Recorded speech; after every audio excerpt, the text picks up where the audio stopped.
Hi friends, ఈరోజు మనం కేరళలోని తిరువనంతపురంలోని అనంత పద్మనాభ స్వామి ఆలయం గురించి చర్చించుకుందాం. ఈ కేరళలోని తిరువనంతపురంలోని అనంత పద్మనాభ స్వామి ఆలయం 108 విష్ణువు యొక్క పవిత్ర స్థలాల్లో ఒకటి. ఈ ఆలయం కేరళలోని తిరువనంతపురంలో ఉంది. ఈ ఆలయంలో ఉండే అనంత పద్మనాభ స్వామి ఆలయం విష్ణువుకు అంకితం చేయబడింది. ఈ ఆలయంలో అనేక సంపద ఆభరణాలు, బంగారు ఆభరణాలు అనేక సంపద ఉన్నాయి. వీటిని ఆ ఆలయ ఖజానాల్లో భద్రపరిచారు. ఈ ఆలయం వాస్తుశిల్పం కేరళ సాంప్రదాయ వాస్తుశిల్పంతో క్లిష్టమైన శిల్పాలతో కుడ్య చిత్రాలతో అద్భుతంగా నిర్మించబడింది. ఈ ఆలయంలో ప్రధాన ఆలయం అంటే గర్భగుడి 18 అడుగుల పొడవు గల విష్ణువు యొక్క భారీ చైన విగ్రహంతో ఉంటుంది. ఈ ఆలయంలో నవగ్రహ మండపం, తిరువంబారు మండపం, అనేక మందిరాలు, కారిడార్లు ఉన్నాయి. ఈ ఆలయంలో ఎత్తైన తూర్పు ద్వారం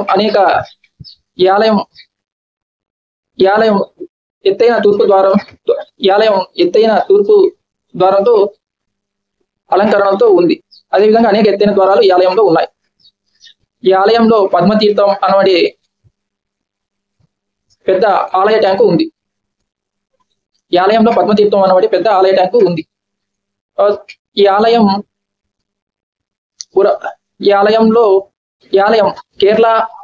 కేరళ సాంప్రదాయ ఆచారాలను పాటిస్తుంది. ఈ ఆలయం సంబంధించి ఈ ఆలయం కేరళ సాంప్రదాయ ఆచారాలను గౌరవిస్తుంది. ఇప్పుడు మనం కొన్ని పండుగలు, ఆచారాలు తెలుసుకుందాం. పైంకుని పండుగ, ఇది మార్చి ఏప్రిల్ నెలలో జరిగే 10 రోజుల పండుగ. అల్పాసి పండుగ, ఇది అక్టోబర్ నవంబర్లో జరిగే 10 రోజుల పండుగ. లక్షద్వీపం, ఇది దీపాల పండుగ. ఇది ఆలయం అనేక దీపాలతో ప్రకాశిస్తుంది. ఈ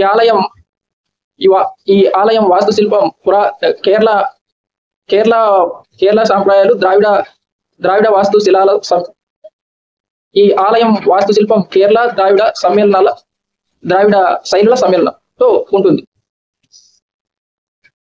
ఈ ఆలయం ప్రధాన గర్భగుడిలో 18 అడుగుల పొడవు గల విష్ణువు యొక్క భారీ శయన విగ్రహంతో విష్ణువు రూపంలో విష్ణు విగ్రహం ఉంటుంది. ఈ ఆలయం విష్ణువుకు అంకితం చేయబడింది. ఈ ఆలయం ప్రధాన గర్భగుడిలో 18 అడుగు పొడవు గల విష్ణువు యొక్క భారీ శయన విగ్రహం ఉంటుంది. ఎవరైనా హిందూ మతము